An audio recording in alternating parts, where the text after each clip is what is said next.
Jigarthanda part 1 இந்த படத்தை நிறைய பேர் நீங்கள் பார்த்துருப்பீங்க. அதில் சேது அப்படின்ற ஒரு கேங்ஸ்டர் வருவார். அவர் ஒரு படம் நடிக்கணும்னு ஆசைப்படுவார். அதுவும் ஒரு கேங்ஸ்டர் படமாக எடுக்கிறோன்னு சொல்லிட்டு சித்தார்த் அந்த படத்தை எடுப்பார். ரிலீஸ் பண்ணதுக்கு அப்புறமா தான் தெரியும் அது கேங்ஸ்டர் படம் தான், ஆனால் பயங்கர காமெடியான ஒரு படம்னு. அப்பேற்பட்ட ஒரு சம்பவம் ரியல் லைஃப்பில் நடந்திருக்கு. அந்த படத்துடைய பேர் டாக்ஸிக். யாஷ் அவர்களுடைய நடிப்பில் மிக பிரம்மாண்டமாக இந்த படத்தை எடுத்திருந்தாங்க. இந்த படத்தை நான் வந்து தமிழ் டப்பிங் வெர்ஷனில் தான் பார்த்துருந்தேன். உங்களில் நிறைய பேர் கண்டிப்பாக இந்த படத்தை பார்த்துருப்பீங்க. நிறைய பேர் எனக்கு இந்த கதையே புரியல அப்படின்லாம் யோசிச்சிருப்பீங்க. ஃபர்ஸ்ட் ஆஃப் ஆல் இந்த படத்துடைய நெகட்டிவ்ஸ் பற்றி பேசிடலாம் அப்படின்னு சொல்லிட்டு, பட் மற்றவங்களாம் ரொம்ப கிரிட்டிக்கலாக அதை வந்து டேமேஜ் பண்ணுறாங்க. நம்ம அந்த அளவு பண்ணாமல் உண்மையாகவே அதோட மைனஸ்லாம் என்ன, அந்த மைனஸ்லாம் சரி பண்ணால் அந்த அளவு படம் பெஸ்ட்டாக மாறக்கூடிய இடத்துல இருக்கா இல்லையான்றதான் இந்த வீடியோவில் பார்க்க போகிறோம். ஃபர்ஸ்ட் ஆஃப் ஆல் இந்த படத்துடைய தமிழ் டப்பிங் கண்டிப்பாக டைலாக்ஸில் கொஞ்சம் யோசிச்சிருக்கலாமோ அப்படின்றது தோணுச்சு. எதுக்காகன்னு பார்த்தீங்கன்னா, ஒரு இடத்துல வந்து வருது ராணி சாணி அப்படின்னு வருது.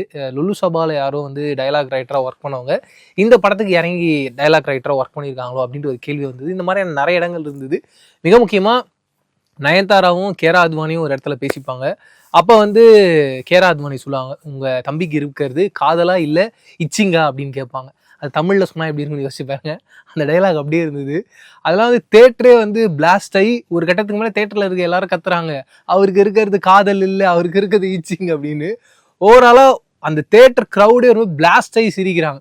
அது அந்தளவுக்கு ரொம்ப எமோஷ்னலான ஒரு சீனாக வந்து அவங்க எடுத்திருக்காங்க. எனக்கு இதை பார்க்கும்போது எனக்கு என்ன புரிதல் வந்தது அப்படின்னா, அந்த டைலாகை அப்படியே வந்து இவங்க தமிழில் மாற்றிருக்காங்க. அது பெரிய நெருடலாக மாறி இருக்கு அப்படின்றது புரிய வந்தது. அதுக்கு அடுத்தபடியாக இந்த படத்துடைய ஸ்க்ரீன் பிளே, அந்த ஸ்க்ரீன் பிளேயில் ரொம்ப இன்ட்ரெஸ்டிங்காக பண்ணணும்னா அவங்க என்ன பண்ணிட்டாங்க, நிறைய நான் லீனியர் கட்ஸை கொடுத்துருந்தாங்க. அது ஆடியன்ஸுக்கு ஒரு பெரிய குழப்பத்தை ஏற்படுத்திருச்சு. மிக முக்கியமாக என்ன மாதிரியான குழப்பம்னா, ராயன் அப்படின்றவர் தான் மெயின் கேரக்டர். அந்த யாஷ் அவர்கள் அப்பா கேரக்டர். அவருடைய சின்ன வயசு கதையை காட்டுறாங்க. கட் பண்ணிங்கன்னா வந்து டிக்கெட் அப்படின்ற ஒரு கேரக்டர் வருது. அது வந்து அதுவும் யாஷ் தான், அவருடைய சின்ன வயசு வேர்ஷன். அவருடைய சின்ன வயசு கதையும் காட்டுறாங்க. இந்த ரெண்டு கதையும் அடுத்தடுத்து வரும்போது யாரு எந்த கதை, எந்த யாஷோடைய கதை இது அப்படின்ற ஒரு பெரிய குழப்பம் ஆயிடுது. அதுக்கப்புறம் இந்த கதை போற போக்கில் கரெக்டாக எந்த கேரக்டர்ஸையும் ரெஜிஸ்டர் பண்ணல. மிக முக்கியமானனா கேஜிஎஃப்ஐயும் நம்ம வந்து டாக்ஸிக்கையும் ஒப்பிடணும்னு நினைக்கிறேன். கேஜிஎஃப்பை பொறுத்த வரைக்கும் அந்த ஓவராலாக கோல்டு மைனை யார் வச்சிருந்தாங்க அப்படின்றத சொல்லுவாங்க. அந்த கருடன் அப்படின்ற கேரக்டர் எந்த அளவு பவர்ஃபுல்லாக இருக்கான், அவங்க அப்பா யாரு, அவங்க தம்பி யாரு, அந்த தம்பி ஓவராலாக அந்த இடத்த எப்படி கண்ட்ரோல் பண்ணுறான், அங்கே எத்தனை ஆட்கள் இருக்காங்க, அந்த இடத்துக்கு எப்படிலாம் வந்து கடந்து உள்ளே போய் அந்த இடத்த பார்க்க முடியும் அப்படின்னு சொல்லிட்டு அவங்க ஒரு பெரிய ஹடில் வச்சுருப்பாங்க. அந்த ஓவரால் சாம்ராஜ்யத்தையே அவங்க ரொம்ப அழகாக ஸ்டேஜ் பண்ணி காமிச்சிருப்பாங்க. இது அந்த கதைக்கான ஸ்பேஸை ரொம்ப அழகாக ஆடியன்ஸோடைய மனசில் உட்கார வச்சுது. அப்படி ஒரு ஸ்டேஜிங் இந்த கதையில் இல்லை. இந்த கதையிலையும் அப்படி ஒரு மிகப்பெரிய கேங்ஸ்டர் இருக்காரு. அவர் கோவாவில் மிகப்பெரிய ஒரு இடத்துல இருக்காரு. அவரு கீழே தான் வந்து ராயன் அப்படின்ற இந்த யாஷ் கேரக்டரே வேலை செஞ்சுக்கிட்டு இருக்கான். இருந்தாலும் நமக்கு படமாக பார்க்கும்போது ராயனை தாண்டி இந்த படத்தில் வேறு யாருமே பெரிய கேரக்டர் இல்லைடா அப்படின்ற மாதிரி தான் நம்ம நம்பிட்டு இருக்கோம். எக்ஸாம்பிள் நீங்கள் வந்து கேஜிஎஃப்லாம் பார்த்தீங்கன்னா ஹீரோ ஒருத்தர் அடிக்கிறாருன்னா அதை நம்மளால நம்ப முடியும். அது வந்து அவ்வளோ இன்டென்ஸாக இருக்கும். மறுபடியும் ஹீரோ எழுந்து வரும்போது தான் அது ஒரு மாஸ் ஃபேக்டராக ஆகும். இந்த படத்தை பொறுத்த வரைக்கும் ஸ்டார்ட் டு எண்ட் எந்த கேரக்டர் வந்தாலும் கேஜிஎஃப்ல வர யாஷ் கேரக்டர் இந்த படத்தில் ராயனா எல்லாரையும் அடித்து தம்சம் பண்ணிடுவாருன்ற ஒரு நம்பிக்கையிலே தான் படம் பார்த்துருக்கோம். அதுவும் ஒரு பெரிய மைனஸாக இருந்தது. அண்டு ஓவராலாக கதை போகும்போது அவங்க என்ன பேட்டர்னில் இது செட் பண்ணியிருக்காங்கன்னா, பயங்கர ஆக்ஷனாக இருக்கணும், அடுத்த சீக்வன்ஸ் பயங்கர ரொமான்டிக்காக இருக்கணும், இப்படி ஒரு பேட்டர்னில் தான் இந்த கதையை ஸ்டேஜ் பண்ணணும்னு ஐடியா பண்ணியிருக்காங்க. அதுவும் இந்த படத்தோடைய ஒரு பெரிய மைனஸாக இருந்தது. டியூரேஷனாக ரொம்ப பெரிய டியூரேஷன், அதையும் கட் பண்ணிடுவோம். மிக முக்கியமாக climax and pre climax portion எல்லாருமே ஒரு பெரிய எக்ஸ்பெக்டேஷனில் இதுதான் கதை அப்படின்ற மாதிரி யோசிச்சிருந்தாங்க. ஐடியாவாக என்ன யோசிச்சிருக்காங்கன்னு பார்த்தீங்கன்னா, ரெகுலராக இருக்குது, அதை கொஞ்சம் நம்ம மாற்றி அட்டம் பண்ணலாம்னு ஒரு ஐடியாவை உள்ளே எடுத்துகிட்டு வந்திருக்காங்க. அந்த ஐடியாவை பார்த்ததுக்கப்புறம் ஆடியன்ஸுடைய ரெஸ்பான்ஸ் என்னன்னா, இது எதுவுமே உண்மை இல்லைன்னா நாங்கள் எதுக்கு இவ்வளோ நேரம் இந்த படத்தை உட்காந்து பார்க்கணும் அப்படின்ற ஒரு பெரிய கேள்வி இருக்குது. அது இந்த படத்தோடைய மிகப்பெரிய ஒரு மைனஸாக பார்க்குறேன். ஆனால் இந்த படத்தில் எந்த சாங்ஸுமே வந்து நமக்கு வந்து அட்ராக்ட் ஆகவே இல்லை, கேட்கணும்னு தோணவே இல்லை. கேஜிஎஃப்பை பொறுத்த வரைக்கும் நீங்கள் பார்ட் 1 இருக்கட்டும் பார்ட் 2 இருக்கட்டும், ரெண்டு படத்துலையுமே அந்த சாங்ஸே வேற லெவல் ஹிட் ஆச்சு. அப்படி ஒரு சாங் கூட இந்த படத்தில் அமையல. அது ஒரு பெரிய மைனஸ். பேக்ரவுண்ட் ஸ்கோராக நல்லா இருக்குது, இருந்தாலும் கம்பேரிங் டு கேஜிஎஃப் அது பெரிய அளவில் ஒரு இம்பாக்ட் கொடுக்கல அப்படின்ற மாதிரி தான் நான் பார்க்குறேன். யாஷ் அவர்களுடைய நடிப்பு, நயன்தாரா நடிப்பு, கேரா அத்வானி, ஹுமா குரேஷி அப்படின்னு ஒரு பெரிய லிஸ்ட்டே இருக்காங்க. எல்லாருமே அவங்களுடைய நடிப்பில் அசத்தெல்லாம் நடிச்சிருக்காங்க. மிக முக்கியமாக சர்க்கஸில் நிறைய ஜோக்கர்ஸ்லாம் வருவாங்க. அங்கே ஒரு ஃபைட் சீக்வன்ஸ் வரும், அது என்னுடைய ஃபேவரட்டாக இருந்தது. அதோட ஸ்டேஜிங் அண்ட் ஓவராலாக கிராஃபிக்ஸாக இருக்கட்டும், இந்த படத்தோடைய பிரம்மாண்டமாக இருக்கட்டும், அதுக்கு டெக்னிக்கலாக அவங்க செலவு பண்ண இடங்களாக இருக்கட்டும், எல்லாமே அவ்வளோ தத்ரூபமாக ஒரு பெரிய எஃபர்ட்டை போட்டிருக்காங்கன்றது தெரியுது. இருந்தாலும் அதோட ரிசல்ட்டாக கரெக்டாக வெளியில் வரல. அதுக்கு ரீசன் கதையாவது ஒழுங்காக இல்லை, ரெண்டாவது ஸ்க்ரீன் பிளேவாக ரொம்ப தப்பாக இருந்தது. இது 2 தான் இந்த படத்தோட ஒரு பெரிய மைனஸ் பாயிண்ட்டாக நான் பார்க்குறேன். இதை தாண்டி நீங்களும் டாக்ஸிக்கை பார்த்துருப்பீங்க. உங்களுடைய ஐடியாஸ் என்ன மாதிரி நீங்களும் இந்த கதையில் ஏதாவது கரெக்ட் பண்ணாங்கன்னா இந்த கதை இன்னும் பெட்டராக இருக்குன்றது யோசிச்சிருக்கலாம். அதை கமெண்ட் செக்ஷன் ஷேர் பண்ணிக்கோங்க. அண்டு லாஸ்ட்டாக என்ன சொல்லணும்னு ஆசைப்பட்றேன்னா, இந்த படத்தோடைய கதையை யாருக்குமே புரியல அப்படின்றது சொன்னாங்க. சிம்பிளான கதை தான், ஒன்றும் இல்லை. ஓப்பனிங்கில் வந்து ஒரு அனாதையாக்க போகிற ஒரு அக்கா ஒரு தம்பி இருக்காங்க. அவங்க ஒரு டான் கிட்ட வேலை செய்கிறாங்க. அந்த டான் பணங்கள்லாம் இருக்காங்களா, பணக்காரங்களெல்லாம் புதைச்சி வைப்பாங்களே, அவங்க கிட்ட வந்து இந்த நகைகள்லாம் போட்டு தான் புதைக்கிறாங்க. அந்த நகையை எடுக்க சொல்கிறாங்க. அதுக்கு வந்து நம்ம ராயன் கேரக்டர் உள்ளே போய் எடுக்கிறாரு.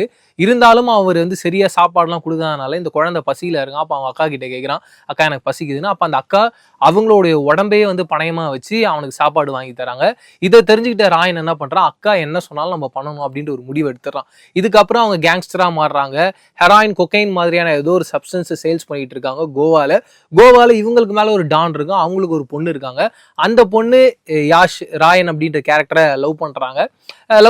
இவருக்கான ஒரு லவ்வா இல்லை, இருந்தாலும் அந்த ட்ராக் அப்படியே போயிட்டு இருக்கும்போது அதே நேரத்தில் என்ன ஆகுது, ஒரு சர்க்கஸ் கும்பல் வருது. அங்க வந்து கேரா அத்வானி வந்து வராங்க. கேரா அத்வானியை பார்க்கும்போது இவருக்கு ஒரு பெரிய அட்ராக்ஷன் வருது. அட்ராக்ஷன் நாளாக அது உண்மையான ஒரு காதலா மாறிடுது.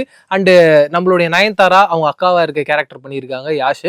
அப்போ அவங்க என்ன சொல்றாங்கன்னா, இவங்க கேரா அத்வானி கிட்ட வந்து இது முழுக்க வெறும் அட்ராக்ஷன் தான் அப்படின்றாங்க. யாஷ்கிட்டே சொல்றாங்க பணத்துக்காக தான் அதெல்லாம் பண்றா அப்படின்றத சொல்றாங்க. அவங்களுக்கு ஒரு பெரிய நம்பிக்கையே இல்லை இது லவ் அப்படின்ற மாதிரி. அவங்க தம்பி ஒரு பெரிய லவ்ல விழுந்திருக்காருன்றதை அவங்க புரிஞ்சிக்கல. எப்போ புரிஞ்சுக்கிறாங்கன்னு பார்த்தீங்கன்னா, இப்போ நயன்தாரா கேரக்டர் என்ன சொல்றாங்க, அந்த பொண்ணை விட்டுட்டு வா, அந்த பெரிய டான் இருக்காருல, அவருக்கு ஒரு பொண்ணு இருக்காங்களே, அவங்களும் யாஷும் நெருக்கமாக தானே இருக்காங்க, நீ அந்த பொண்ணை கல்யாணம் பண்ணிக்கும் அப்படின்ற ஒரு கட்டாயத்துக்கு வைக்கிறாங்க. இந்த ஒரு சூழ்நிலையில் என்ன ஆகுது, இப்போ அந்த பெரிய டான் கூட ஒரு பொண்ணு இருக்கா. அவங்க யாருன்னு பார்த்தீங்கன்னா உமா குரேஷி. அவங்களுக்கு ஒரு தம்பி இருக்கான். இப்போ உமா குரேஷி அவங்க தம்பி என்ன பிளான் பண்ணுறாங்க, இந்த பெரிய டானை சாவடிச்சிட்டாங்கன்னா உமா குரேஷி அந்த இடத்துக்கு வந்துருவாங்க. ஓவராலாக இந்த கோவாவே நம்ம கட்டி ஆளலாம் அப்படின்னு யோசிச்சு சர்க்கஸில் வந்து நம்ம பெரிய கேங்ஸ்டர் உள்ள வராரு. அதே இடத்துக்கு கேரா அத்வானியை பார்க்கணும்னு சொல்லிட்டு யாஷ் உள்ள வராரு. அந்த சமயத்தில் அந்த ஒரு மிகப்பெரிய ஒரு ஃபைட் சீக்வன்ஸ், நான் சொன்னால ஒரு ஜோக்கர் ஃபைட் சீக்வன்ஸ் பயங்கரமா இருந்தது, அதை பிளான் பண்ணியிருக்காங்க. அந்த இடத்துல யாஷ் வந்து இந்த பெரிய கேங்ஸ்டரை காப்பாத்துறாரு. அப்ப என்ன முடிவு பண்றாரு கேங்ஸ்டர், கண்டிப்பா என் பொண்ணு இந்த பையன் தான் கல்யாணம் பண்ணிக்கணும்ன்றது யோசிக்கிறாரு. இன்னொரு பக்கம் அந்த பொண்ணு பயங்கர அடிக்டிவா இருக்கு, கண்டிப்பா இந்த பையனை நமக்கு வேணும்னு சொல்லிட்டு. இது ரெண்டுமே ஓகே ஆகி நீ வந்து அந்த பொண்ணை கல்யாணம் பண்ணிக்கலாம், அவ்வளவுதான் உன்னை அப்படின்ற மாதிரி சொல்றாரு. சரி ஓகே கல்யாணம் பண்ணிக்கணும்னு வரும்போது அந்த சமயத்துல யாஷ் பயங்கரமா குடிச்சிட்டு இருக்காரு. அப்ப ஹீரோயினான நயன்தாரா அவர்கள் என்ன புரிஞ்சுக்கிறான்னு பாத்தீங்கன்னா, நம்ம தம்பி வந்து ரொம்ப கஷ்டப்படுறான், அவன் பண்றது உண்மையான லவ் தான் அப்படின்றது புரிஞ்சுக்கிட்டு, தம்பி இந்த கல்யாணமே வேணாம், நீ போய் அந்த ஹீரோயினை போய் கல்யாணம் பண்ணிக்கோ அப்படின்றது சொல்றாங்க. அந்த சமயத்துல தான் ஒரு பெரிய ட்விஸ்ட் நடக்குது, ஒரு பெரிய ஃபைட் சீக்வன்ஸ் நடக்குது. பெரிய கேங்ஸ்டரையே வந்து நம்ம யாஷ் சாவடிச்சிடறாரு. அந்த ஹீரோயின் முன்னாடி கன்னை தூக்குறாரு. ஹீரோயினும் கன்னோடு நிற்கிறாங்க. யார், அந்த கேங்ஸ்டரோட பொண்ணு. அவங்க வந்து யாஷை டபடப்புன்னு சுடுறாங்க. இதை பார்த்துட்டு நம்மளுடைய நயன்தாரா அந்த ஹீரோயினை நெத்தி போட்டிலே சாவடிச்சிடறாங்க. இப்ப யாஷை காப்பாற்றணும்னு கிளம்புறாங்க. இந்த உமா குரேஷியோட ஆட்கள் இருக்காங்க தெரியுமா, அவங்க எல்லாரும் துரத்துறாங்க. சரி யாஷை கண்டிப்பா காப்பாத்தி ஆகணும்னு சொல்லிட்டு இவங்க இறங்கி சண்டை போடுறாங்க. உமா குரேஷியோட டீம் கிட்ட மாட்டிக்கிறாங்க. யாஷை இந்த பக்கம் காப்பாத்துறாங்க. உமா குரேஷி என்ன பண்றாங்க, நம்மளுடைய கேரா அத்வானியை கூட்டிட்டு வந்து இப்ப நீ வந்து நயன்தாராவை சாவடிக்கணும் அப்படின்னு சாவடிக்கிறாங்க. சாவடிச்ச உடனே இந்த நியூஸ் வந்து யாஷுக்கு தெரிய வருது. யாஷ் என்ன யோசிக்கிறாருன்னா, நம்ம அக்காவே சாவடிச்சிட்டா நம்ம லவ்வரு, அதனால கண்டிப்பா அவர்கிட்ட சேரவே கூடாது அப்படின்ட்டு ஒரு முடிவு எடுக்கிறாரு. அவருக்கு உமா குரேஷினால தான் இது நடந்திருக்கு அப்படின்றது புரியவே மாட்டேங்குது. இருந்தாலும் நம்மளுடைய கீரா அத்வானி என்ன முடிவு பண்றாங்க, சரி அவருடைய பக்கமும் நியாயம் இருக்குன்னு அந்த குழந்தைய வளர்க்க ஆரம்பிக்கிறாங்க. வளர்ந்துகிட்டே இருக்கும்போது ஒரு நாள் என்ன நடக்குதுன்னா, உங்க அப்பா வராரு அப்படின்றது சொல்றாங்க. சர்க்கஸுக்கு அவங்க அப்பா வராரு. அவங்க கண் எதிர்க்கே வந்து கேரா அத்வானி வெடிச்சு செதறி இறந்து போறாங்க. ஏற்கனவே அக்கா இறந்த சோகத்துல குடிச்சிக்கிட்டே இருக்காரு. கண் எதிர்க்க அவங்களுடைய லவ்வரும் இறந்து போயிட்டாங்க அப்படின்ற 2 சோகம் இன்னும் பயங்கரமா குடிக்கிறாரு. அவர் கார்ல குழந்தை இருக்கு, கார்ல வந்து ஹேண்ட் பிரேக் போடாம விட்டுறாரு. மலை மேல வந்து கீழே விழுது. அந்த குழந்தை இறந்து போற நேரத்துல இவர் காப்பாத்துற மாதிரி காட்டுறாங்க.